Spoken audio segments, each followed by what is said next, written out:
Hello everyone, welcome back to our channel Jyoti Sangwan math classes. Hope you all are fine. Students, जो हमने कल अपनी last class की थी उसके अंदर एक्सरसाइज 5.2 के 13th क्वेश्चन तक हमने कंप्लीट कर लिया था। आज हम अपना नेक्स्ट क्वेश्चन को कंटिन्यू करेंगे जो कि 14th क्वेश्चन रहेगा। और स्टेटमेंट है जो 14th क्वेश्चन की वो कुछ इस प्रकार है। How many multiples of 4 lies between 10 and 250।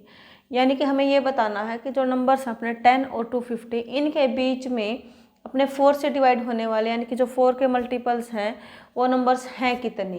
ठीक है, यानी कि नंबर्स हमें बताने के कितने आएंगे। सो सॉल्यूशन लगाएंगे हम। AP अपने बन जाएगी AP विल बी, क्योंकि अगर हम ऐसे निकाल लेंगे तो काफ़ी टाइम लग जाएगा। हम पहले चेक करेंगे कि फर्स्ट 10 नहीं होगा, 11 नहीं होगा, फिर 12 होगा। 4 का मल्टीपल का मतलब क्या है, जो कि हमें 4 से डिवाइड होकर मिल जाए नंबर। यानी कि 12 क्या है अपना 4 से डिवाइड होता है, यानी कि क्या है 4 का मल्टीपल है 12। ऐसे फिर 16 है, 20, 24, ऐसे 28, 32, 36 ऐसे चलते काफ़ी टाइम लग जाएगा हमें निकालने में। तो इसको थोड़ा सा शॉर्ट मेथड बनाने के लिए हम क्या करेंगे, AP बना लेंगे। क्यों? क्योंकि AP अपनी क्या होती थी, जिसकी जो कंजक्टिव टर्म्स होती थी उनके बीच का जो डिफरेंस होता है वो हर टर्म में क्या होता है, सेम होता है। तो 4 के मल्टीपल्स यानी कि डिफरेंस उनके बीच में कितना रहेगा, 4 का रहेगा। जैसे अपनी 4 की टेबल होती है ना, हर एक कंजक्टिव टर्म्स के बीच में डिफरेंस कितना आता है, 4 का आता है। तो ऐसे ही 10 से लेकर के 250 जब हम 4 के मल्टीपल्स को ढूंढेंगे तो हर किसी टर्म्स के बीच में क्या आएगा, 4 का गैप आएगा। अब डिफरेंस अगर सेम है हर टर्म के बीच में तो वो क्या बन जाती है, फिर अपनी AP बन जाती है। इसलिए हम क्या करेंगे यहाँ पे AP का यूज़ करेंगे।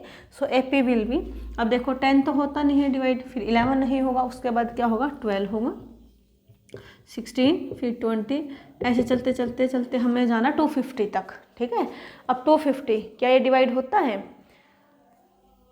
नहीं होता है। हम किसको चेक करेंगे, 248 को। तो हो जाएगा 248, बिल्कुल हो जाएगा, 4 से डिवाइड हो जाएगा। अब हमें क्या है कि देखो फर्स्ट टर्म का पता है, लास्ट टर्म का हमें पता है, और इनके बीच में नंबर्स अपने कितने आए हैं टोटल, हमें बताना है यहाँ पर। तो A क्या होगा, यानी कि फर्स्ट टर्म अपने क्या है 12, D यानी कि कॉमन डिफरेंस क्या है 16, और जो लास्ट टर्म, अगर हमें लास्ट टर्म का पता हो तो लास्ट टर्म को हम किसके साथ डिनोट करते हैं, AN के साथ। यानी कि जो AN है वो अपना कितना है 248। अब ये जो AN है ना, यहाँ पे हमें N की वैल्यू निकालनी है। बेसिकली अपना क्वेश्चन यही है, इस N की वैल्यू को निकालना, नंबर ऑफ द टर्म्स बताना हमें। तो AN का फॉर्मूला अपना क्या होता है, AN is equals to A plus N-1 into D, जहाँ पर A क्या है फर्स्ट टर्म होती है, D कॉमन डिफरेंस होता है, AN लास्ट टर्म होती है, N यानी कि नंबर ऑफ द टर्म्स होता है यहाँ पर। तो AN की वैल्यू अपने पास कितनी है 248, तो हमने यहाँ पे राइट कर लिया 248। A की वैल्यू क्या है 12 प्लस N हमने निकालना ही है तो इसको एज इट इज रखेंगे। D यानी कि कॉमन डिफरेंस, D क्या है अपना कॉमन डिफरेंस यानी कि 4, जो क्या रहेगा यहाँ पर टू कंजक्टिव टर्म्स के बीच में डिफरेंस जिसको हम बोलते हैं। तो कोई भी कंजक्टिव टर्म्स को उठाएंगे यहाँ पर, उनके बीच का डिफरेंस चेक करेंगे तो हमेशा हमें 4 ही मिलेगा। तो डिफरेंस यानी कि D की वैल्यू क्या है 4 है। अब इस इक्वेशन को सोल्व आउट करके हमें निकालनी है N की वैल्यू। तो हम क्या करेंगे, 12 इधर क्या है प्लस में है, तो पहले इसको अदर साइड शिफ्ट करेंगे तो ये हो जाएगा माइनस में। ठीक है, इधर क्या है अपना N-1 मल्टीप्लाई बाई 4। अब 248 में से अगर हम 12 को माइनस करेंगे तो हमें मिलेगा 236।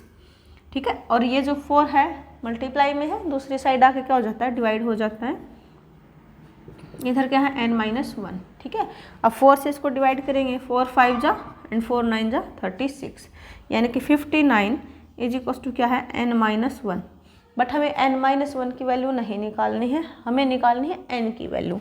सो -1 एक्स्ट्रा है, इधर आके शिफ्ट हो जाएगा तो क्या हो जाएगा +1 में बन जाएगा। 59 + 1 is equals to N। So N is equals to कितना हो गया 60, यानी कि 60 नंबर्स होंगे जो अपने 4 के मल्टीपल्स होंगे between 10 and 250। So this is our answer. I hope कि आपको क्वेश्चन समझ में आया होगा।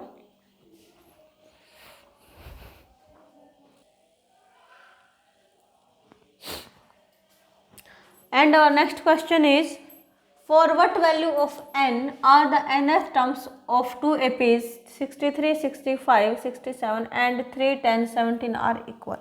यानी कि हमें ये बताना है कि n की किस वैल्यू पर अपने जो nth टर्म रहेगी दो APs की वो इक्वल रहेगी। और दो AP है जो अपनी वो कैसे है, फर्स्ट AP है अपनी 63, 65, 67 ऐसे चलेगी, पैटर्न को फॉलो करेगा। और जो सेकंड AP रहेगी वो रहेगी 3, 10, 17 इस तरीके से। इन दोनों एपीज की nth टर्म हमें इक्वल दे रखी है। अब वहाँ से हमें बताना है कि n की क्या वैल्यू रही होगी, यानी कि कौन सी टर्म है इनकी जो बिल्कुल सेम आएगी। ठीक है, तो यहाँ से क्या करेंगे, हम सॉल्यूशन निकाल लेंगे अपना। So first AP is, first क्या है अपनी 63, 65, 67। ठीक है, यहाँ पर अपना क्या है, here a is equal to 63। A का मतलब क्या है, फर्स्ट टर्म, फर्स्ट टर्म यानी कि 63। फिर आप निकालेंगे डी, डी क्या होता है, difference between two conjunctive terms. तो यहाँ से हमने कोई भी टर्म उठाएंगे कंजक्टिव यानी कि एक साथ आने वाले लगातार, 65, 67 को उठाओ, 63, 65 को उठाओ, डजेंट मैटर, बट कंजक्टिव होना चाहिए वो। इनके बीच का डिफरेंस कितना अपना 2 है। ठीक है, अब इसने क्या बोला था कि nth टर्म है दोनों एपीज की इक्वल, तो इसकी nth टर्म तो an, ठीक है, वो क्या होगी हमने निकाल लेंगे उसको, क्या होती है a plus n minus 1 into d, a plus n minus 1 into d. अब ये जो ए एन है ये क्या है, ए की जगह पे हम रखेंगे 63, एन की वैल्यू हमने निकालनी ही है, और डी, डी यानी कि कितना अपना 2।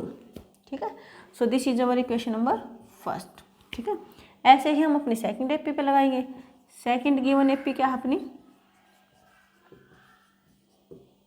3, 10, 17 एंड सो ऑन, इस पैटर्न को फॉलो करेगी।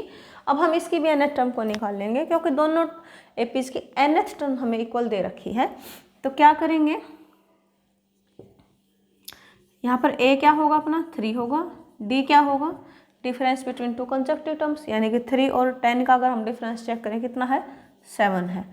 प्रेसिडिंग को माइनस करते हैं हम सक्सीडिंग में से, तो हमेशा ही हम आगे आने वाले टर्म में से पीछे वाले को माइनस करेंगे एपी में डिफरेंस निकालने के लिए। तो डी क्या हो गया अपना 7 हो गया। फिर इसकी जो nth टर्म होगी इस एपी की ए एन क्या होगी अपनी a plus n minus 1 into d, ये होती है। अब a की वैल्यू क्या है 3 है, ठीक है, n की वैल्यू हमने निकालनी ही है, d की वैल्यू क्या है 7 है। ठीक है, ओके। सो नेक्स्ट अपना क्या था कि दोनों जो एपीज हैं उनकी nth टर्म इक्वल है, हमें दे रखी है। So according to question we have equation first and second are equal, क्या है दोनों के दोनों क्या है इक्वल है अपनी। तो हम क्या करेंगे, ये भी ए एन के इक्वल है, ये भी ए एन के इक्वल है, यानी कि a n equals to a n होगा। तो हम क्या लिखेंगे 63 plus n minus 1 into 2 is equals to क्या होगा, क्योंकि दोनों ए एन ही है और दोनों इक्वल है तो हम इसकी आर एच एस को इक्वल पुट करेंगे 3 plus n minus 1 multiply by 7। अब यहाँ से सोल्व करके हम निकालेंगे अपनी एन की वैल्यू। तो ये जो 3 है इधर क्या है प्लस में है, इधर आके हो जाएगा माइनस में। So 63 plus n minus 1 multiply by 2 ये हो गया -3 इज इक्वल्स टू क्या बच गया एन माइनस 1 मल्टीप्लाई बाई 7। तो 63 माइनस 3 मीन्स कितना हो गया 60, कितना हो गया 60 प्लस, अब हम क्या करेंगे एन 2 की क्या है मल्टीप्लाई करेंगे तो n के साथ होगा तो हो गया 2n, और -1 के साथ करेंगे तो हो गया 2।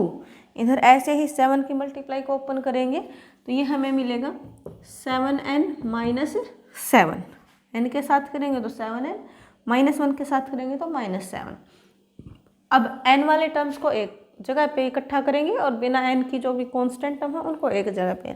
तो क्या करेंगे हम 60 माइनस 2 यानी कि 58, ये -7 है इधर आके हो गया +7।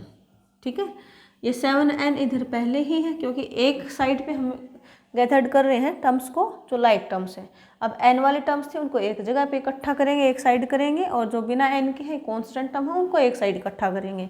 तो 7n इधर है, प्लस का 2n था, उधर जाके क्या हो जाएगा -2n हो जाएगा। 58 + 7 मीन्स कितना हो गया 65। 7n - 2n मीन्स कितना हो गया 5n। लेकिन हमें वैल्यू किसके निकालनी है, पहले ही बोला था for what value of n, यानी कि n की वैल्यू निकालनी है।